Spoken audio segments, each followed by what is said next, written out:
3, 2, 1, action.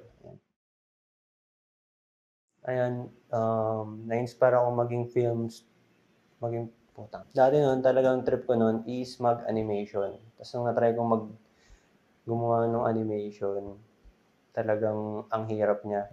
So, nag-transition ako sa video editing kasi gusto kong gumawa ng mga video games content. Pinag-aralan ko maging video editor nung time na yun kasi wala namang mag-edit ng mga videos nung mga time na yun, kundi ako lang. Tapos nung napag-aralan ko, na-enjoy ko naman siya. Itong si Martin, yung kaibigan namin, na isa ding film student, na mahilig sa camera. Kinukulot ako na bumili na ng camera. Tapos naisip ko, ayun nga, mas okay na bumili ng camera kasi mas magagamit siya in the future. Kasi sa grupo namin wala namang mayroong camera. Kaya bumili na lang ako ng camera. Siguro after kong gumraduate dito sa UMAC, kung gusto kong pasuking trabaho is siguro sa news companies like GMA at ABS-CBN.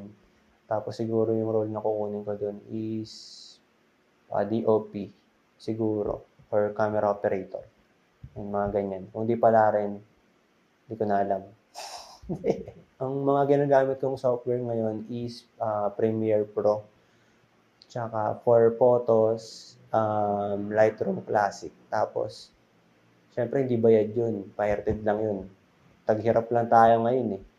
Wala pa tayong pambili ng legit na software. Dito yung CR, dito ako nililigo. Yan. Yan yung shower. Yan. Tapos dito naman ako tumatay.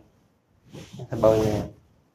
Nakikita mo pa dyan minsan, may bakas pa nung nung nakaraan. Tapos dito naman ako nagbabrush. Ayan.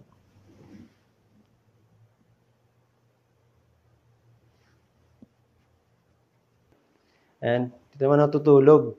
Tapos minsan dyan din ako Dyan din ako nagsasal. Ito naman yung working place ko. Ayan yung PC ko. Ayan. Diyan ako nag-edit ng video, yan. Mga picture ko nakahubad.